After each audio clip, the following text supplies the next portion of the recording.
ரஜினிகாந்த் நல்ல நடிகரான்னு கேட்டா ஆமா, ரஜினிகாந்த் நல்ல நடிகர் தான், அதுல மாற்று கருத்து கிடையாது. ஆனா ரஜினிகாந்த் அவர்கள் தமிழ்நாட்டை ஆளணும்னு நினைக்கிற அந்த எண்ணம் அது தவறானது. இது தமிழருடைய மண்ணு. தகப்பன் என்பவன் என்னை பெத்தவனாக இருக்க வேண்டும், தலைவன் என்பவன் என் ரத்தவனாக இருக்க வேண்டும் என்பது நாம் தமிழர் கட்சியின் கொள்கை. அறிவு செல்வம், அறிவு சிந்தனையோட இப்ப திமுக செயல்பட்டு இருக்காரு.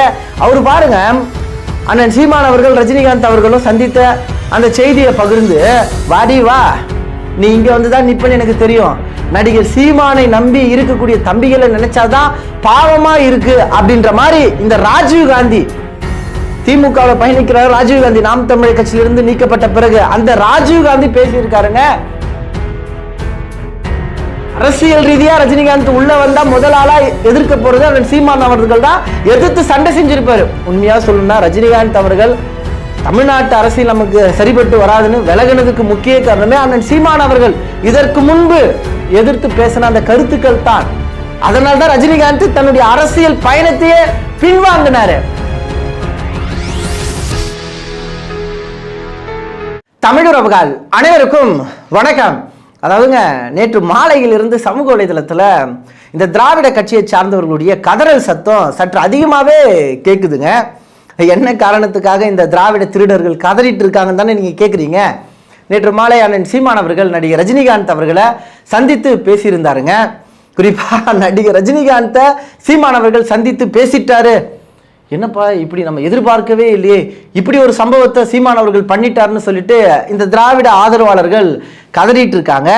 அவங்க என்ன சொல்ல வராங்கன்னா, சீமான் அவர்கள் தானே நடிகர் ரஜினிகாந்தை கடுமையாக எதிர்த்து பேசினாரு, கடுமையாக சாடினாரு. ஆனா சீமான் அவர்களே இன்று ரஜினிகாந்தை சந்தித்து பேசியிருக்காரு, இதெல்லாம் சரியா அப்படின்ற மாதிரி கேள்வியை கேட்கிறாங்க.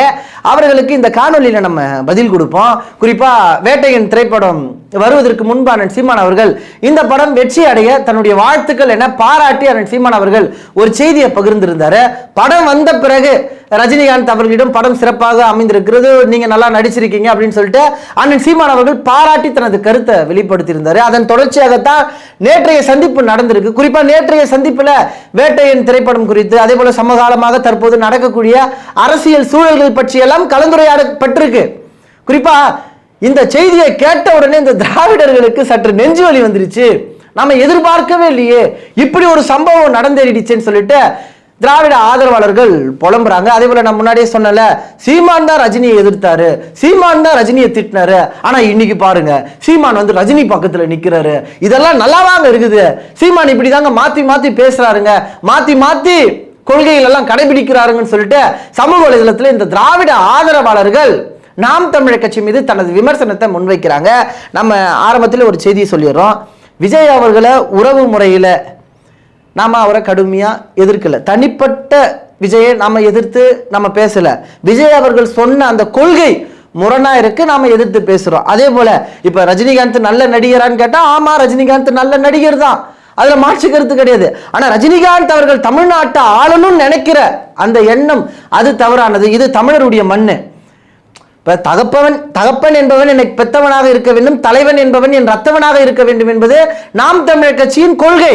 அப்ப ரஜினிகாந்த் வந்து தமிழ்நாட்டை ஆளணும் நினைச்சு நான் அரசியல் கட்சி தொடங்க போறேன்னு சொல்லிட்டு பேசும்போது இல்ல இல்ல, இது சரி வராது, இது தமிழருடைய நிலம், இந்த நிலத்தை தமிழர்கள் நாங்கள் தான் ஆளணும். ஒருவேளை ரஜினிகாந்த் ஆள்வதாக இருந்தால் ரஜினிகாந்துக்குன்னு ஒரு மாநிலம் இருக்குல்ல, அந்த மாநிலத்துக்கு சென்று ரஜினிகாந்த் ஆளட்டும், நாம எந்த தவறும் சொல்லல. ஆனா தமிழ்நாட்டை ஆளக்கூடிய அந்த எண்ணம், அந்த சிந்தனை ரஜினிகாந்துக்கு இருக்கக்கூடாதுன்னு சொல்லிட்டு நாம் தமிழர் கட்சி உறவுகள் நாம விமர்சனம் பண்ணோம். அதே போல இப்ப ரஜினிகாந்த் முதலமைச்சர் தான் ஆகக்கூடாது, மற்றபடி தமிழக மக்களுக்கு அவர் நலத்திட்டங்கள் எல்லாம் செய்யலாம், அதுல நம்ம எந்த குறையும் சொல்லல, அவர் செய்யலாம்.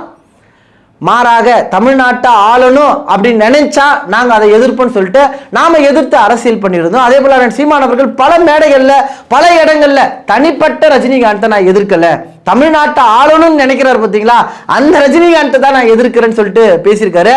அதே போல நடிகர் ரஜினிகாந்த் நடித்த படத்தை எல்லாம் சீமான் அவர்கள் பல இடங்கள்ல பாராட்டியும் பேசியிருக்காரு. இப்ப என்ன சொல்ல வராங்கன்னா, சீமான் அவர்கள் அன்று வந்து ரஜினிகாந்தை எதிர்த்து பேசினாரு, இன்று ரஜினிகாந்த் பக்கத்துல நிக்கிறாரு, என்னப்பா இது முரணா இருக்கு அப்படின்னு இந்த திமுக ஆதரவாளர்கள் எல்லாம் பேசுறாங்க. குறிப்பா அறிவு செல்வம், அறிவு சிந்தனையோட இப்ப திமுக செயல்பட்டு இருக்காரு.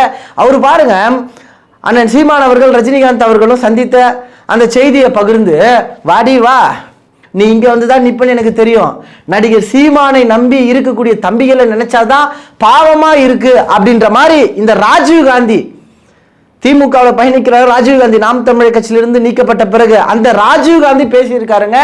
அதாவது அவர் என்ன சொல்ல வர்றாருன்னா, சீமான் அவர்கள் RSS காரருங்க, அதனாலதான் ரஜினி அவர்களை சீமான் அவர்கள் சந்திச்சிருக்காருங்க என்ற அடிப்படையில இந்த ராஜீவ் காந்தி தனது விமர்சனத்தை முன் வச்சிருக்காருங்க. நான் என்ன கேட்கிறேன்னா, அண்ணன் சீமான் அவர்கள் ரஜினிகாந்தை சந்தித்து ஒரு புகைப்படம் வெளியில வந்ததுக்கு இப்படி நீங்க கதறீங்க. கருணாநிதி அவர்களை ரஜினிகாந்த் எத்தனை மேடையில் புகழ்ந்து பாராட்டி பேசியிருக்காரு தெரியுமா? அப்ப கருணாநிதி என்னென்ன RSS ஆளா? அப்ப நீங்க அதை ஏற்கிறீங்களா? சொல்லுங்க, கருணாநிதி RSS காரங்களா? ஐயா ஸ்டாலினும் நடிகர் ரஜினிகாந்த் இருக்கக்கூடிய புகைப்படத்தை நான் வெளியிட்டுமா? எத்தனை புகைப்படத்தில் அவங்க ஒன்னா இருக்காங்க? அப்ப உங்க கட்சியின் தலைவர் ஸ்டாலின் அவர்கள் RSS காரங்களா? உதயநிதி ஸ்டாலினும் ரஜினிகாந்த் அவர்கள் இருக்கக்கூடிய புகைப்படத்தை வெளியிட்டுமா? சொல்லுங்க. அப்ப இந்த திமுக கட்சியே RSS காரர்களா? அப்ப அண்ணன் சீமான் அவர்கள் சந்தித்திருக்காரு, தற்போது புகைப்படம் வந்திருக்கு. ஆனா இதற்கு முன்பு பல இடங்கள்ல பல வருட கணக்குல ரஜினியோட இந்த திமுக கட்சி தலைவர்கள் எல்லாம் ஒருங்கிணைந்து நின்றாங்க, பக்கத்தில் நின்றாங்க, புகைப்படம் இருக்கு. அதெல்லாம் நாங்க வெளியிட்டு திமுக RSS காரருங்க, ரஜினிக்கு அதனாலதான் அவங்க சப்போர்ட் பண்றாங்க, ரஜினிகாந்த் திமுகவுக்கு அதனாலதான் சப்போர்ட் பண்றாருங்கன்னு சொல்லிட்டு நாங்க பேசட்டுமா? இது என்ன மனநிலையினே புரியலையே. ஏங்க மரியாதை நிமித்தமா ரஜினிகாந்த் அவர்கள் அண்ணன் சீமான் அவர்கள் சந்திச்சிருக்காரு. இப்ப ரஜினிகாந்த் அரசியலுக்கு வரல, அரசியல் ரீதியா ரஜினிகாந்த் உள்ள வந்தா முதல் ஆளா எதிர்க்க போறது அண்ணன் சீமான் அவர்கள் தான் எதிர்த்து சண்டை செஞ்சிருப்பாரு. உண்மையா சொல்லணும்னா ரஜினிகாந்த் அவர்கள் தமிழ்நாட்டு அரசியல் நமக்கு சரிபட்டு வராதுன்னு விலகினதுக்கு முக்கிய காரணமே அண்ணன் சீமான் அவர்கள் இதற்கு முன்பு எதிர்த்து பேசின அந்த கருத்துக்கள் தான். அதனால்தான் ரஜினிகாந்த் தன்னுடைய அரசியல் பயணத்தையே பின்வாங்கினாரு. ஆனா உறவு முறையா ரஜினிகாந்தை எதிர்க்கணுமான்னு கேட்டா எதிர்க்க வேண்டிய தேவை இல்லைல்ல, எதிர்க்க வேண்டிய தேவை இல்லைல்ல. அண்ணன் சீமான் அவர்களும் ரஜினிகாந்த் அவர்களும் சந்திச்சிருக்காங்க, அரசியல் சம்பந்தமா கூட பேசியிருக்காங்க. இது ஒரு செய்தி, ஒரு மரியாதை நிமித்தமான ஒரு சந்திப்பு. இந்த சந்திப்பை கொச்சப்படுத்தி சீமான் RSS கைக்குலிங்க, சீமான் பாஜக பி டீமுங்க, அதனாலதாங்க ரஜினிகாந்தை பாக்குறாரு அப்படின்னு இந்த ராஜீவ் காந்தி போன்றவர்கள் எல்லாம், திமுக ஆதரவாளர்கள், இந்த திராவிடத்துக்கு முட்டு கொடுக்கக்கூடியவர்கள் எல்லாம் பேசிட்டு இருக்காங்க. நாம தமிழ்நாட்டை தமிழே ஆளணும்னு சொல்லிட்டு நாம சொல்லும் போது ரஜினிகாந்த் எல்லாம் அரசியலுக்கு வரக்கூடாது நாம பேசின போது ரஜினிகாந்த் எல்லாம் அரசியலுக்கு வருவாருங்க, நாங்க ரஜினிகாந்துக்கு ஆதரவா நிப்போங்கன்னு சொல்லிட்டு இந்த திமுகவுக்கு முட்டு கொடுக்கக்கூடிய வாடகை வாயர்கள் எல்லாம் சமூக வலைதளத்துல பதிவு செஞ்சிருந்தாங்க. ஆனா இன்னைக்கு பாத்தீங்கன்னா போய் ரஜினிகாந்தை போயிட்டு சீமான் சந்திச்சிருக்காரு பாருங்களா. அவர் RSS காரரு, அவர் பாஜக ஆளு, அதனாலதான் சீமான் போயிட்டு சந்திக்கிறாரு அப்படின்னு அவதூறு பரப்புறார். இப்ப ரஜினிகாந்தை சந்தித்ததாலேயே அண்ணன் சீமான் அவர்களை நீங்க RSS காரன்னு சொன்னீங்கன்னா அப்ப முதல் RSS காரரா ஸ்டாலின் தான் இருப்பார். அதிக முறையாக ரஜினிகாந்தை ஸ்டாலின் அவர்கள் சந்திச்சிருக்காரு, ஒரே மேடையில தோன்றிருக்காங்க, பேசியிருக்காங்க. அப்ப இதை திமுக உடன்பிறப்புகள் ஏற்பார்களா? இவர்களுக்கு என்னன்னா அரசியல் களத்துல சூப்பர் ஸ்டாரா அண்ணன் சீமான் அவர்கள் தான் செயல்பட்டு இருக்காரு. மாற்று அரசியல் பேசி மக்கள் மத்தியில் மிகப்பெரிய ஒரு தாக்கத்தை ஏற்படுத்துறாரு, தனித்துவமா நிற்கிறாரு, தனித்து களமாடுறாரு, மக்கள் மத்தியில் ஒரு நல்ல வரவேற்பு இருக்கு. இப்ப சினிமாவில் சூப்பர் ஸ்டாரா இருக்கக்கூடிய ரஜினிகாந்தை சந்திச்சுட்டாரு. இப்ப ரஜினிகாந்த் சீமானுக்கு ஆதரவா ஏதாச்சும் ஒரு இடத்துல நின்ற போறாரு, அப்படி நின்னா திமுகவின் வாக்கு சதவீதம் குறைஞ்சிரும் என்ற அடிப்படையில் தற்போது ரஜினிகாந்துக்கு எதிராக அண்ணன் சீமான் அவர்கள் சந்தித்த அந்த சந்திப்பை காரணமாக வைத்து தங்களது வன்மத்தை கக்கி வருகிறார்கள். நீங்க என்ன வேணா செய்யுங்க, இது ஒரு மரியாதை நிமித்தமான சந்திப்பு. இந்த மரியாதை நிமித்தமான சந்திப்பை வச்சு நீங்க பாஜக RSS காரெல்லாம் நீங்க பழி சுமத்தினா மக்கள் இதை ஏற்பார்கள் கேட்டா ஏற்க மாட்டாங்க. நீங்க எல்லாம் சந்தித்தால் அது மரியாதை நிமித்தமான சந்திப்பு, நாங்கள் ஏதாச்சும் சந்தித்தால் எங்களுக்கு பின்னாடி ஒரு அடமொழியை போடுறது, பி டீம்ன்றது ஏ டீம்ன்றது, இதெல்லாம் என்ன ஊரை ஏமாத்துற வேலை தானே? சொல்லுங்க. குறிப்பா அண்ணன் சீமான் அவர்கள் நடிகர் ரஜினிகாந்த் அவர்களை சந்திச்சிருக்காரு. சந்திப்பை வைத்து தற்போது இந்த திமுக ஆதரவாளர்கள் எல்லாம் சமூக வலைதளத்தில் அவதூறு பரப்புறத நீங்க எப்படி பாக்குறீங்கன்றத உங்களுடைய கருத்துக்களை தெரியப்படுத்துங்க. மீண்டும் அடுத்த ஒரு நல்ல பதிவுகளில் உங்களை சந்திக்கிறேன்.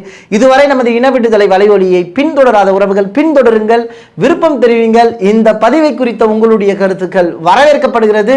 நன்றி, வணக்கம்.